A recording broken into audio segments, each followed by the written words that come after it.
ప్రపంచం ఇవాళ గ్లోబలైజేషన్ అయిపోయింది, మెకనైజేషన్ అయిపోయింది. ఇవాళ ఉద్యోగాలు కావాలంటే ఇంటర్నేషనల్ లాంగ్వేజ్ ఇంగ్లీష్ కావాలి, ఇంగ్లీష్ రావాలి.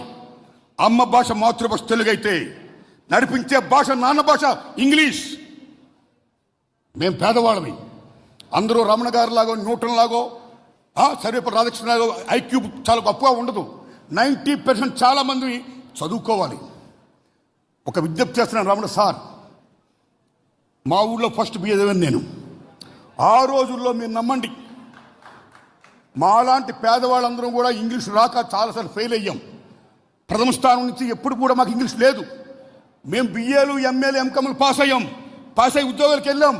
ఉద్యోగాలకు వెళ్ళినప్పుడు ఇంటర్నేషనల్ లింక్ లాంగ్వేజ్ ఇంగ్లీష్లో ఉండడం వల్ల ప్రశ్నపత్రాలు మేమందరం ఫెయిల్ అయ్యాం. మేమేమయ్యాం? గుమ్మస్తాలు అయ్యాం, ప్యూన్లు అయ్యాం, అటెండర్లు అయ్యాం. ఈ దేశ సార్వభౌమతను కాపాడే జవాన్లు అయ్యాం. ఈ దేశ ఇంటర్నల్ సాల్వెంట్ కాపాడే పోలీసులు అయ్యాం. కానీ ఇంగ్లీష్ మీడియం వచ్చిన ఏమయ్యారు? దే బికేమ్ ఐఏఎస్, కలెక్టర్లు అయ్యారు, ఇంజనీర్లు అయ్యారు, డాక్టర్లు అయ్యారు, వాట్ నాట్. చాలా గొప్పలేరు, వెరీ హ్యాపీ. కానీ విద్య ద్వారా ఏ సామాజిక న్యాయం వస్తుందని అంబేద్కర్ మహానుభావుడు చెప్పాడో, because of these Telugu and English అనే భేదం వల్ల ఇంగ్లీష్ వచ్చినాడు చాలా గొప్పోడైపోయాడు, తెలుగు వచ్చినాడు చాలా అతపతడపోయాడు.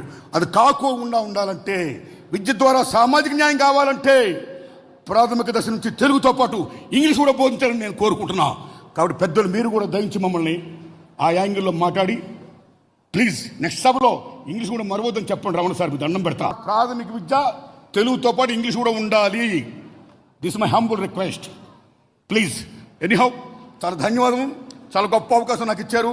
థ్యాంక్స్ రవిశంకర్ గారు, థ్యాంక్స్ అలాట్.